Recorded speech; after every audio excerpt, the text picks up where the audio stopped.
सहनशीलता आमच्या जीवनातून दिसावी यासाठी एकच गोष्ट अगत्याची आहे, ती म्हणजे आपल्याला पवित्र आत्मा हा प्राप्त झाला पाहिजे.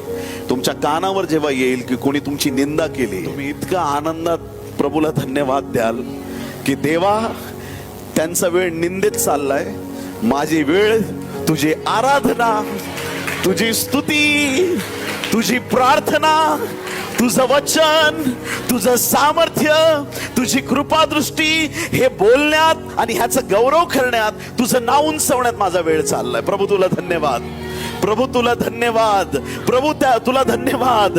त्यांनी माझी निंदा केली पण मी तुझं गौरव करत आहे. आणि जर तुम्ही असं करत आहात तर तुमच्यासारखे सहनशील लोक, आत्म्याने भरलेले लोक जगात कुणी नाहीत. Hallelujah, praise the Lord.